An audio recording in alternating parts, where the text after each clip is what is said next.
Bonjour Lénaïque. Alors Lily, tu es une Française expatriée en Nouvelle-Zélande depuis 2011. Tu as fait des études d'horticulture, ensuite tu as fait des études en psychologie. Tu t'es retrouvée vers l'âge de 20 ans au Québec pour 18 mois. Alors il va falloir que tu racontes tout ça parce que tu as un vrai parcours de globetrotter. Et en même temps, il y a ce côté spirituel qui s'est imposé à toi à un certain moment dans ton cheminement. Donc, tu es allé aussi en Australie. Et aujourd'hui, tu es de. Alors, moi, je suis en métropole, donc tu es de l'autre côté de la planète.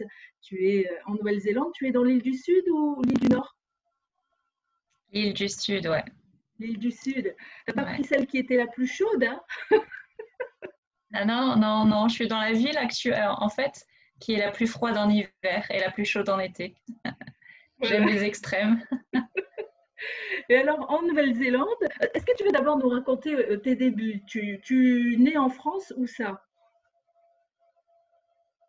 Oui, je suis née en France à Montpellier et j'ai grandi dans le Gard, dans l'Hérault, pendant à peu près non, 12 ans de ma vie, dans le sud. Après, j'ai habité du côté de Nantes pendant 10 autres années avant de commencer à partir un peu à l'étranger et de revenir et repartir. Qu'est-ce qui t'a donné Et, ce goût des voyages? C'était dans et la ouais, famille déjà? papa, c'est un grand globe-trotter. Malgré lui, il aurait voulu avoir sa fille, enfin ses filles, à côté de lui, mais bon, bah, les chiens ne font pas les chats. Donc, je pense que j'ai pris beaucoup de lui, et puis, ouais, je pense que j'ai ça dans le sang depuis que je suis née, ouais. C'est clair. J'ai besoin de voyager. J'aime la France, j'adore la France, mais j'adore la Nouvelle-Zélande. En même temps, tu y as trouvé l'amour, donc c'est une bonne raison d'y rester. Ça a été, oui, oui, oui, c'est clair. Ça, c'est ce qui a aidé. C'était d'ailleurs le dernier Working Holiday Visa que je pouvais faire. Et puis, j'ai trouvé mon mari. J'ai eu beaucoup de chance. Mais ouais, du coup, ouais, j'ai fait à Nantes, en fait, là où j'ai fait mes études de psychologie, ou aussi j'ai fait mes études en horticulture. Les plantes, c'est quelque chose que j'aime depuis, mais c'est ça que j'aime encore. Et d'ailleurs, je fais aussi un petit peu des études en herboristerie. Euh, J'aime bien allier en fait le corps et l'esprit, et enfin tout est lié forcément. Et donc après, j'ai fait études en psychologie. Après, je suis partie au Québec. Je suis revenue, terminé mes études de psychologie. Et puis après, j'ai enchaîné sur l'Australie pendant 2 ans et après la Nouvelle-Zélande. Ouais. Et voilà, En Nouvelle-Zélande, 8 ans tu après. travailles, voilà, tu travailles dans un verger. Tu y restes un certain Ah, nombre d'années. ouais, ouais, bah, en fait, c'est là, c'est rigolo. Euh, Dans les débuts, les premiers mois, quand je suis arrivée en Nouvelle-Zélande, en fait, c'était la cueillette des cerises en janvier. Et en fait, c'est là, mon superviseur est devenu mon mari. Et en fait, je suis Ah, restée dans l'entreprise dans laquelle on s'est rencontrés. Ouais. Euh, Tu m'entends? oui, je t'entends. Il y a la bande passante qui est un petit peu faible, mais je t'entends. Il y a eu un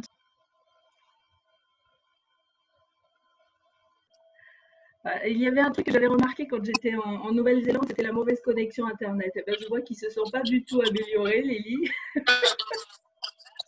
Non, pas du tout, ouais, c'est clair. C'est clair, non. On est quand même vachement à la cour, mais bon, doucement, on rattrape. Bon, on arrive quand même à faire quelque chose. Alors, tu nous disais qu'en fait, tu travaillais dans un verger et c'est dans le verger que tu rencontres ton mari. Ouais, alors je travaille dans le verger, en fait. J'ai fait 8 ans et en fait, en décembre dernier, dans ce verger, j'ai tout fait, hein, de piqueur, de ramasseur de cerises jusqu'à recrutement, health and safety, santé et travail, au travail, je sais plus comment on dit en français. Oui. Euh, et puis, en fait, en décembre, vraiment, j'avais l'appel de vraiment faire ce que j'ai envie, ce que j'aime. Et du coup, j'ai donné ma démission ne sachant pas trop ce qui allait se passer. Et au moment où j'ai donné ma démission, j'avais 1 mois de préavis. Et dans la semaine où j'ai donné ma démission, en fait, j'ai trouvé un mi-temps dans un petit cinéma de quartier, très, très mignon. Et du coup, c'était parfait. Et je pouvais faire ce mi-temps et j'avais un autre mi-temps pour faire pour développer mon business, je suis massage thérapeute aussi, et puis aussi donc l'hypnose que je fais en ligne et aussi en personne. Et donc, ouais, c'est parfait. Et puis, bon, le Covid est arrivé, donc les plans ont changé. Mais du coup, ça m'a beaucoup aidé à développer le côté en ligne de l'hypnose. Donc, c'est parfait. Oui, tout tombe parfaitement en ce moment. C'est juste incroyable. C'est extraordinaire parce que c'est une copine, je peux dire ça comme ça, qui habite en Espagne, qui me parle de toi et qui me dit « Oh, il faut que tu interviewes cette fille qui est en Nouvelle-Zélande, elle est extraordinaire. » Donc, c'est la magie d'Internet que l'on voit là. Et c'est une mondialisation dans la relation, je trouve ça extraordinaire. Totalement. C'est clair que Internet, je pense que comme n'importe quel outil, c'est soit pris dans le côté négatif ou du côté positif. Et quand on l'utilise de ce côté positif, c'est assez magique parce que, ouais, il y a des choses merveilleuses, des synchronicités qui se passent. C'est juste génial, ouais, c'est clair. Et en parlant de synchronicité, oui, merci à Alexandra, qui n'est pas ton mari, mais qui est cette jeune fille qui vit en Espagne, qui nous a présenté, on va dire ça comme ça. Alors toi, en 2012, parce que tu travailles 8 ans dans le Verger, et en 2012, tu commences des études en massage. C'est à ce moment-là que tu commences? Non, ça fait pas très longtemps. Ça fait à peu près 3 ou 4 ans maintenant que j'ai étudié cette technique qui s'appelle Raynor Massage. Donc, il est basé en Australie. Et c'est une technique qui est complètement différente des autres massages conventionnel, on va dire. Il va travailler, en fait, c'est vraiment un travail du corps. Donc, en fait, on va chercher des endroits, ça suit les méridiens chinois aussi. Et en fait, il y a beaucoup d'émotions qui peuvent ressurgir de ce genre de massage. Donc, ça peut durer 2 heures, 2 heures et demie. Et j'ai eu des massages et je pense qu'en fait ça a été le début du lien après l'hypnose, parce que j'ai trouvé ça juste incroyable que certains endroits de mon corps me faisaient réagir. Je revoyais des mémoires que je ne connaissais même pas. Et franchement, après 2 massages avec lui, j'étais Aurélie 2.0, Aurélie numéro 2, quoi. J'étais complètement transformée. Et puis, je le vois aussi sur certains de mes clients, quand ils sont prêts à lâcher aussi, c'est juste incroyable. Et en fait, plus je faisais des massages, plus moi-même, je suis en lien avec ce que ressent la personne. Je suis très, très sensible aux émotions, surtout la tristesse, tout ce qui se passe au niveau de la gorge. Personnellement, j'avais déjà beaucoup de blocage à l'époque. Maintenant, c'est fini. Je peux parler et je peux m'exprimer parfaitement. Mais pendant beaucoup, beaucoup d'années, j'avais beaucoup de blocages. Donc, en touchant les clients dans certains endroits, j'arrivais à faire sortir certaines émotions. Et puis, en fait, j'écoutais aussi il y a tellement différentes écoles d'hypnose. J'ai écouté beaucoup de vidéos en ligne de différentes personnes et puis petit à petit, en fait, je suis venue vers là. C'est comme un complément, en fait. J'aime travailler sur le corps physique, mais il y a aussi toute cette dimension invisible qui m'intéresse. Donc, c'est pour ça que j'ai fait la psychologie, mais j'ai jamais fini les études de psychologie parce que justement, il n'y avait pas ce côté spirituel derrière. C'était trop... on va essayer de disséquer ce qui se passe dans ton cerveau, mais bon, la psychanalyse pendant 20 ans, ça ne m'intéresse pas. C'est sûr. Et puis, il y a des techniques beaucoup plus rapides maintenant, effectivement. Attention. Voilà, ça va aider certaines personnes. Je ne dis pas que ce n'est pas bien, c'est juste pour moi, ça ne me correspondait pas, tout simplement. Après, la psychanalyse est certainement très bien pour d'autres personnes. Mais je pense que c'est aussi pour ça, en ce moment, qu'il y a tellement d'outils qui se passent et de différentes techniques sur Terre. C'est parce que on est là pour élever nos vibrations, pour être de beaux citoyens cosmiques, de beaux citoyens terriens. Et pour ça, il faut tous ces genres d'outils, tous ces différents outils de façon à trouver ce qui va correspondre à la bonne personne, parce qu'on est tellement tous différents qu'on ne peut pas raisonner avec les mêmes outils. Donc, c'est comme ça que je pense les choses. Alors toi, ton éveil spirituel, il démarre. Alors tout à l'heure, j'avais dit 2012 pour le massage, mais c'est en 2012 en fait que ton éveil spirituel démarre. Il intervient comment dans ta vie, cet éveil spirituel? Alors cet éveil spirituel est depuis la naissance. Ah! Il est depuis la naissance, mais il a été, comme beaucoup de gens, il a été tari et éteint, étouffé, pas éteint, mais pendant l'adolescence, etc. Mais il est là depuis que je suis toute petite, en fait. Je faisais des sorties à ma mère, genre, c'est ça la Terre? Est-ce que c'est ça qu'il faut s'habiller? Enfin, des trucs vraiment étranges. J'arrivais à voir, à anticiper ce qui se passait. Enfin bon, j'étais toujours plus ou moins connectée. Après, bon, l'adolescence et la vingtaine, je me suis un peu éloignée de tout ça et je me suis donc reconnectée après 2012. En fait, quand j'ai eu des problèmes de santé, c'est souvent ce qui se passe, après des problèmes de santé qui m'ont fait en fait accélérer et me rappeler de mes sources, quoi, de mes origines, comme chacun d'entre nous, quoi. Donc oui, c'est ce qui s'est passé.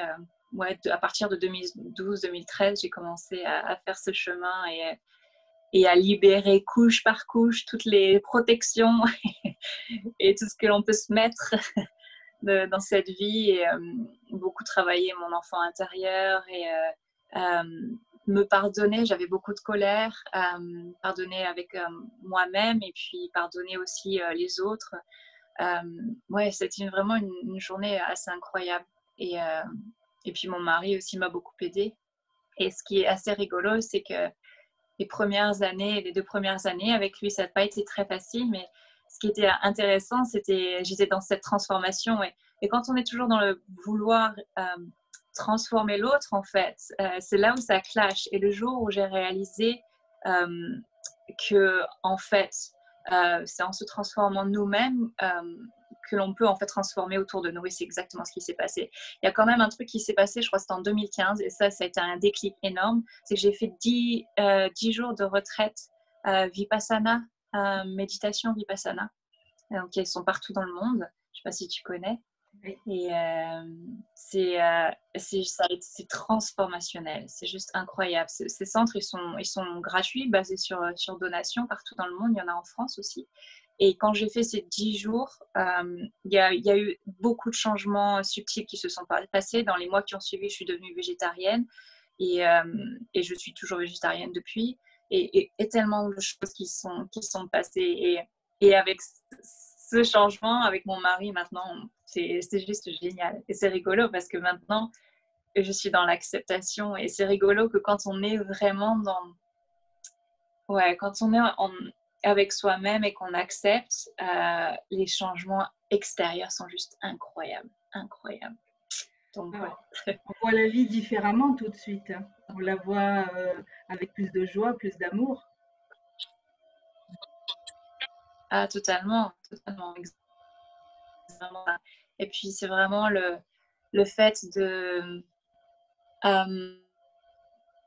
trust, de croire en l'unité. Je suis en train d'écouter beaucoup de choses sur la mécanique quantique aussi, enfin la physique quantique. Et c'est juste incroyable. Il y a des auteurs juste incroyables, ils sont plus en anglais, comme le Dr. Joe Dispenza, basés sur l'amour, le don de soi, et que nos pensées, en fait, créent notre monde. Donc, c'est pour ça qu'il est tellement important de parce que, en fait, si on se nettoie et on se lit,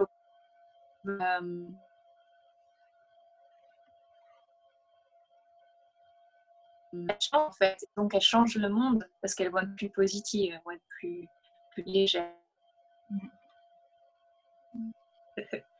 Je pars un peu dans tous les sens. Il y a tellement de choses qui se passent.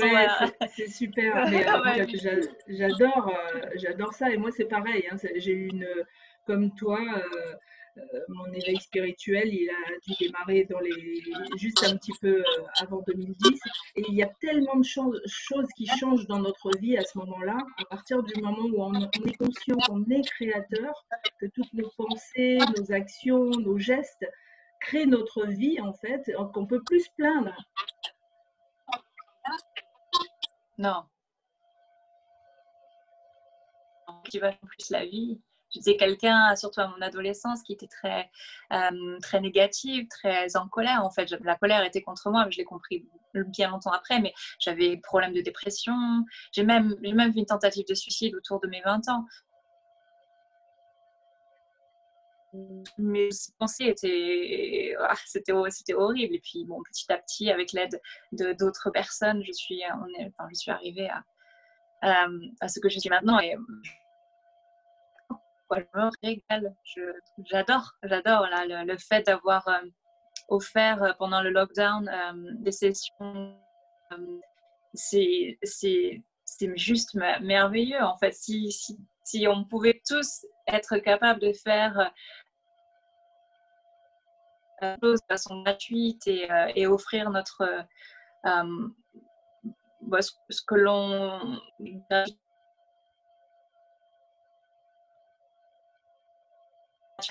sur un monde, on est obligé de payer nos factures à la fin du mois, mais doucement on y vient, doucement. Je trouve ça, et ce confinement justement aide beaucoup à faire. Il y a beaucoup de gens qui offrent beaucoup d'ateliers gratuitement en ligne. Enfin, c'est génial ce qui se passe. La transformation, c'est waouh. Les informations sont disponibles et elles le sont de plus en plus, et effectivement aussi gratuitement, et ça donne l'accès à plein de choses à tout le monde, en fait. Il n'y a pas de j'ai de l'argent, je peux m'offrir, j'ai pas d'argent, je peux pas m'offrir, je regarde les autres. Non, là c'est accessible à tout le monde aujourd'hui, l'information. C'est exactement ça. Et puis on sent qu'on est de plus en plus à se réveiller à ce que nous sommes vraiment, et justement d'offrir ça. Peut-être que des gens ne peuvent pas se permettre de payer pour travailler sur eux-mêmes. S'ils trouvent un atelier qui leur correspond et que c'est gratuit et que ça les aide à s'ouvrir à qui ils sont et à trouver leur propre outil créatif, à trouver qui ils sont, c'est merveilleux. Et c'est comme ça qu'on va construire cette nouvelle terre, quoi. C'est comme ça qu'on va réussir à trouver, à la construire petit à petit avec chacun, avec nos propres forces. Oui. Et essence, on va pouvoir construire cette nouvelle terre que je vois déjà. Comme oui, beaucoup. Oui, puis en plus, tu es dans un pays magnifique qui est alors, ils sont pas super bien au niveau connexion Internet, mais je trouve que les Néo-Zélandais sont très proches de la nature, donc ça aide aussi à rester connecté. Tu as tellement raison. Ça, c'est vrai que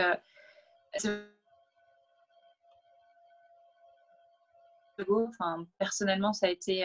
j'ai pleuré quand je suis arrivée dans cette région. Elle est vraiment très spéciale à mon cœur. Et c'est vrai que les Néo-Zélandais, la terre,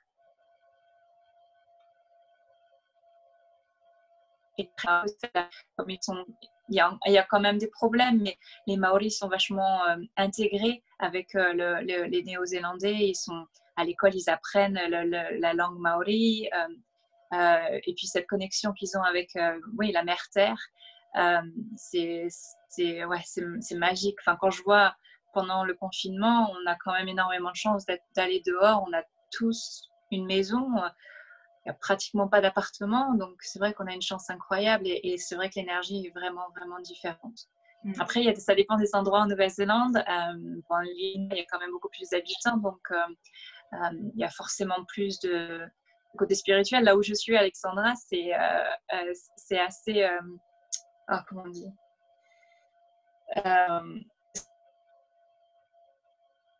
l'ancienne campagne, on a un peu du mal au changement, mais il y a de belles choses qui sont en train de se passer, et ils sont plus vrais, quoi. Ils sont plus... j'adore les Néo-Zélandais, c'est un très très beau peuple. Oui. cette Ils sont au début, on peut. Quand je reviens en France, c'est pas pareil. Oui, oui, oui, c'est très différent. La mentalité est très différente. Au début, ils peuvent paraître inaccessibles, et en fait, quand on les connaît bien, c'est des gens merveilleux. Ils ont le cœur sur la main, ils sont beaucoup dans l'entraide. C'est vrai. C'est vrai. C'est très, très étendu. Il y a beaucoup, beaucoup de volontariat. C'est et de faire des donations, c'est aussi très commun. Et ton prochain, ouais. Et puis surtout, enfin, c'est encore assez merveilleux, sincèrement. Je laisse encore ma porte ouverte à la maison quand je vais faire les courses. J'ai perdu à l'aéroport d'Auckland, j'ai laissé mon téléphone aux toilettes et il a été ramené. Enfin, je veux dire, c'est ça encore la Nouvelle-Zélande. On va à la banque, on laisse ta carte, il y a quelqu'un qui va vous dire bah, tenez votre carte ou le liquide, vous avez oublié votre argent. C'est arrivé, je ne sais pas combien de fois. C'est ouais. Oui, c'est encore assez préservé, ouais. On a beaucoup de chance. Ouais, ça fait du bien. Alors, tu me disais que tu as étudié le Raynor Massage qui aide vraiment à révéler des émotions cachées et donc à les libérer. Et au niveau de l'hypnothérapie, quelle méthode tu choisis et que tu as décidé aujourd'hui de mettre en place et de proposer aux gens qui te consultent?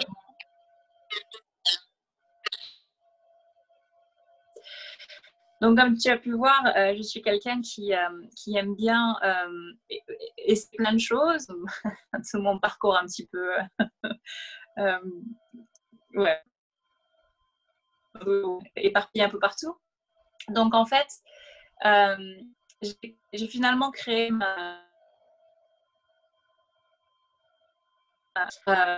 plusieurs choses que j'ai appris. Beaucoup de gens, il y a la méthode QHHT de Dolores Cannon, dont je me suis un peu inspirée. En fait, j'ai commencé par ça en faisant des hypnoses, enfin, en étant le client, en fait. J'ai eu deux sessions de QHHT qui ont été juste incroyables. Mais en fait, c'est une technique qui est beaucoup basée sur aller à la rencontre de son higher self, de son être supérieur, qui est merveilleux. Mais je ne sais pas si c'est toujours... enfin, je sais pas, j'avais la sensation qu'il manquait quelque chose, surtout dépendamment des gens. S'il y avait des gens qui avaient... Ou comme moi, au début, j'avais beaucoup de... on dit de... Bah, et de choses qui m'empêchaient en fait d'accéder correctement à mon higher self. Donc, ce qui s'est passé, c'est que j'ai fait une perspective d'Antonio Sanjo, qui est basé aux États-Unis, en français et en espagnol, en anglais et en espagnol. D'ailleurs, il a fait une session. Effectivement, oui. Et toujours est-il que donc j'ai fait ça. Et alors l'hypnose introspective est plus basée sur retourner sur une mémoire. Donc la personne vient avec un problème et en fait on retourne à la primordiale pour aider à ressortir des attachés, etc. Donc j'utilise beaucoup de ça.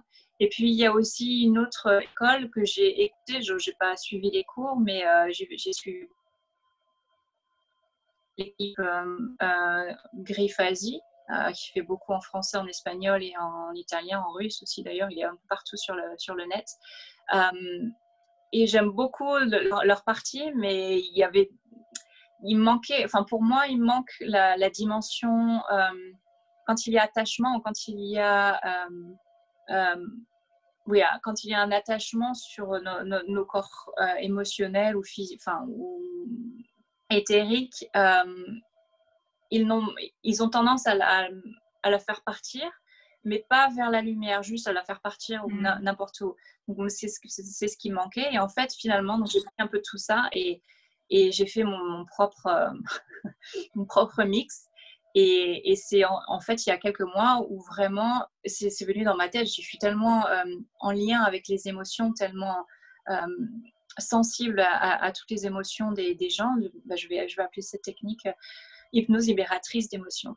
Ah, c'est Et, merveilleux. du coup, en fait, je fais un mix. Donc, en gros, ouais. C'est merveilleux parce Oui. que c'est effectivement, j'ai une de mes maîtres de stage qui disait, ça sert à quelque chose d'aller à l'école, oui, ça sert à quelque chose d'aller étudier d'aller étudier en profondeur un sujet, mais est-ce qu'on en a vraiment besoin? Parce que parfois on se rassure avec un diplôme, et alors qu'on a une connaissance innée, on ne sait pas d'où elle vient, elle est juste présente. Et le diplôme ne fait parfois que nous mettre dans un cadre, et il faut parfois s'autoriser à sortir du cadre. Ouais, tu as absolument raison, c'est vraiment ça. Et c'est d'autant plus difficile en France, parce que en France, il faut des diplômes pour être reconnu. Et effectivement,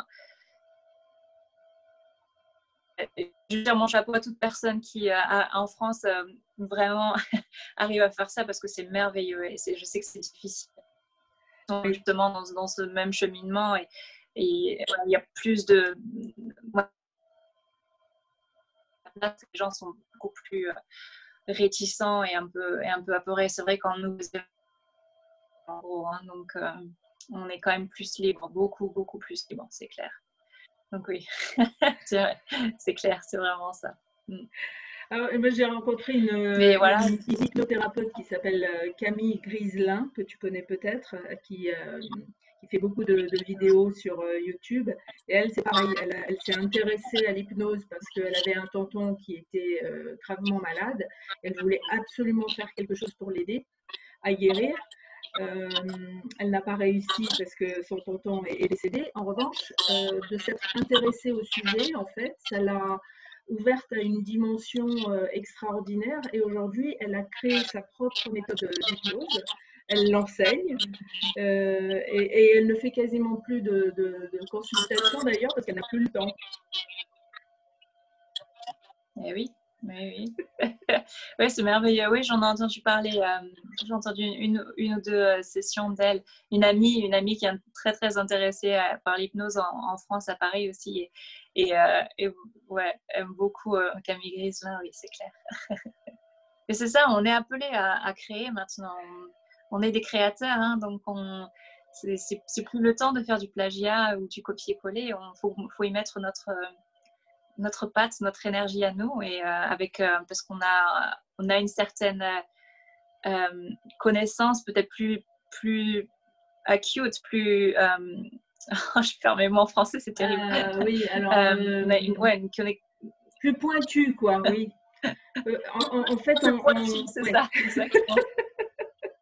C'est Oui, ça de vivre des c'est années en ça. Nouvelle-Zélande. Après, on perd ses mots en français, hein.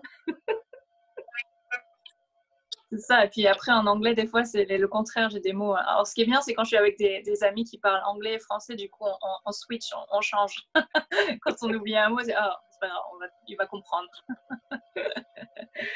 Est-ce que aujourd'hui tu as d'autres projets? Parce que je vois que tu es quelqu'un de très curieux, qui aime et en fait, c'est aussi dans la nature humaine de toujours se remettre un peu en question, de toujours apprendre de nouvelles choses.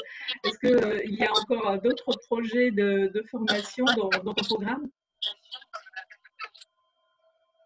Alors, non, pas de formation. Là, je sens vraiment que j'apprends toujours, hein. D'ailleurs, à chaque session que j'ai avec une personne, je suis toujours en apprentissage, hein. C'est toujours un échange. Pas trop. Non, enfin, pas pour le moment. C'est possible que ça vienne plus tard. Mais je sens, en fait, donc, je suis enfin, vraiment, c'est ce que je ressens, faire des workshops, justement, faire ce lien et enlever aussi ce tabou du côté de l'hypnose, parce que les gens ont peur.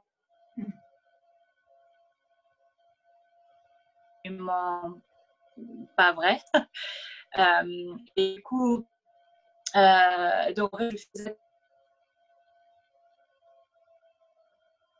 la personne à comprendre que la façon dont on pense et la façon et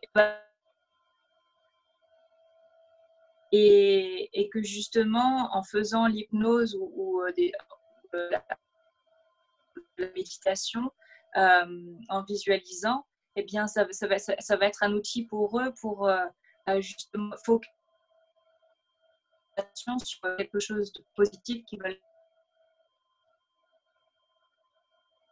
Je fais de plus en plus de écriture automatique et en fait aussi channeling de plus en plus. Donc, j'ai des messages que je commence à mettre aussi sur YouTube, sur ma chaîne. Donc, doucement. Donc, ouais, c'est plus... ça vient plus de moi, de l'intérieur. Il y a beaucoup de choses qui sont en train de se passer. Un peu moins attrapé ailleurs. C'est vraiment plus à l'intérieur ce qui se passe en ce moment. Et dans le channeling, dans les messages que tu reçois justement, quels sont-ils? Je suppose il est toujours question d'amour, mais est-ce qu'il y a des messages précis que tu aurais envie de donner maintenant?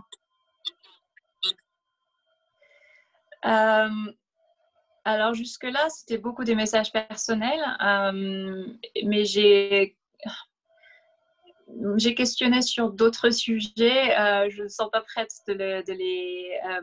d'en parler, mais bon, un était au sujet de la 5G, etc., et l'énergie qu'on y mettait par rapport à cette 5G. Ouais, je pense... ouais. Je ne veux juste pas trop en parler maintenant parce que c'est quand même trop délicat et tabou et je veux... Enfin, ouais, voilà. Je ne suis pas prête encore. D'accord, c'est possible, mais est-ce que le message était plutôt positif par rapport à la 5G? Il était positif. En grande ligne, en fait, ce qui est dit, c'est que nous sommes comme des antennes. Tout notre corps, avec que ce soit physique et les autres corps, ce sont des antennes. Et ce qui se passe, c'est que toutes ces ondes, en fait, agissent à une certaine fréquence, à une certaine vibration de notre corps. Donc, quand notre corps vibre à une basse fréquence, parce qu'on a beaucoup de peur, parce qu'on a beaucoup d'anxiété, beaucoup de stress, en fait, notre corps est beaucoup plus réceptif à ce genre d'ondes. Et donc, on va être plus problématique et va nous donner plus de problèmes au niveau physique, etc. Et ce que j'ai ressenti, c'est pour ça que je veux faire tous ces ateliers, c'est qu'il faut vraiment élever nos propres vibrations parce que l'image que j'avais, c'est imagine que tu es une antenne régionale et donc tu captes seulement juste au niveau de ta région, et donc c'est assez une fréquence encore assez basse et donc tu vas capter ce même genre de fréquence. Mais imagine que tu deviens de plus en plus, en élevant tes propres fréquences, tes propres énergies, tu vas te mettre à capter toutes ces antennes radio qui captent le cosmos, par exemple. Eh bien, en fait, c'est comme si tu étais en expansion. Et en étant en expansion, toutes ces ondes 5G ou électromagnétiques ont moins d'effets, beaucoup, beaucoup moins d'effets néfastes sur ta santé. Donc, en fait, en gros, c'est ça que j'ai entendu. J'ai assez bien retranscrit, en fait. Ah oui, non, le Donc, message en fait, est parfait. Moi, je l'ai appris il y a plusieurs années que en fait, il n'y a pas de raison de s'inquiéter parce que là où on met de la peur, là où on met de l'inquiétude, effectivement, il va falloir s'inquiéter parce que on donne une énergie supplémentaire à ce qui est négatif. Et si on croit que tout est parfait, tout est juste, en fait, on vibre effectivement une autre chose. Et dans ce cas-là, on ne va pas attirer ni de maladie, ni de problème, quel qu'il soit. C'est exactement ça. Et c'est pour ça aussi que que j'aime beaucoup cet outil de l'hypnose parce que c'est ce que je fais dans mes sessions. C'est vraiment...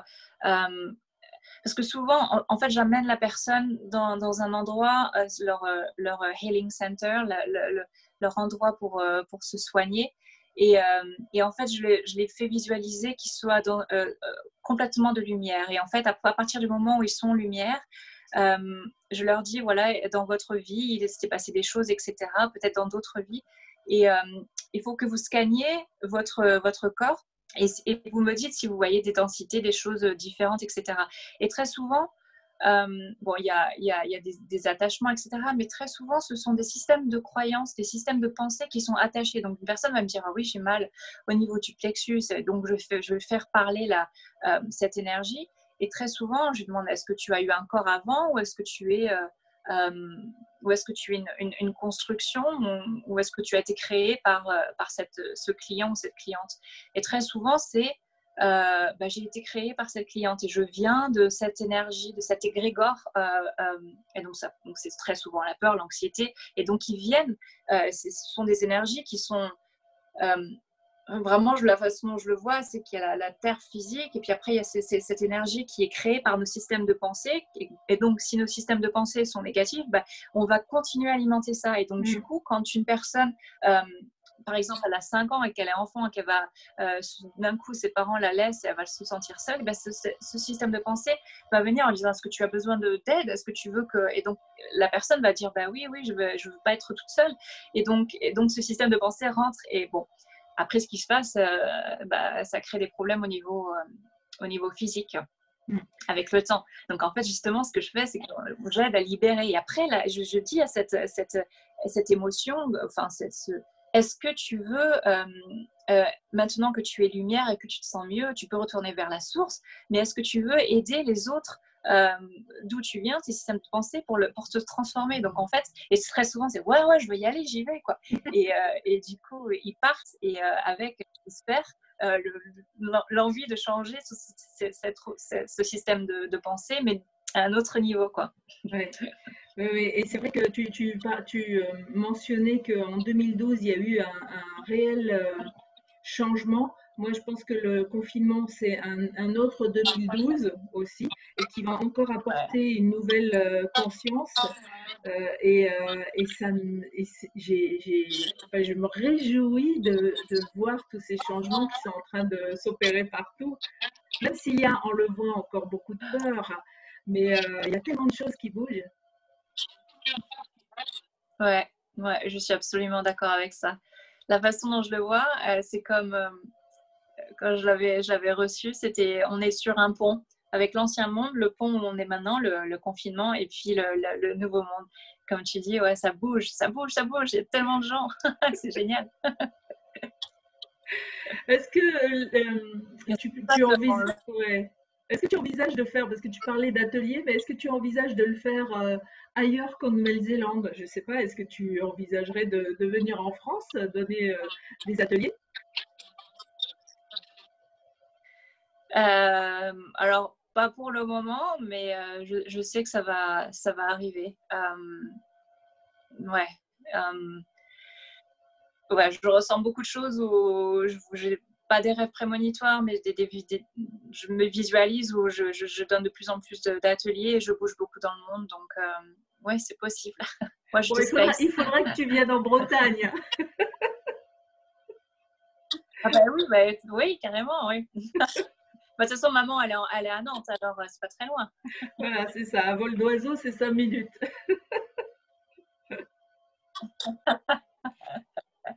Est-ce que tu as envie de rajouter quelque chose? Comment? Tu habites où en Bretagne? Dans le Finistère, Finistère Sud, à côté de Quimper. Okay. Oh, wow. Et justement, avec mon association, j'ai créé avec 4 autres fêlés, j'aime bien dire ça parce que je dis comme ça laisse mieux passer la lumière, mais on a co-créé une association dans l'économie sociale et solidaire et le projet de cette association, c'est de créer un lieu de vie et de partage citoyen au cœur de la ville. Alors, l'association existe depuis 3 ans et demi, mais elle n'a pas de local. Et donc l'année dernière, on a décidé, bon, si on n'a pas de local, il va falloir faire quelque chose. Donc on a lancé un cycle de conférences ateliers et tous les mois, on invite quelqu'un à donner une conférence d'abord et puis un stage ensuite ou un séminaire atelier en fonction de leur programme. Bon, bien sûr, tous les événements de ce premier semestre ont été annulés, mais c'est quelque chose qui devrait reprendre à la rentrée. Après, on ne sait pas comment ça va se passer, mais oui, à la rentrée, on devrait reprendre le rythme du cycle de conférences.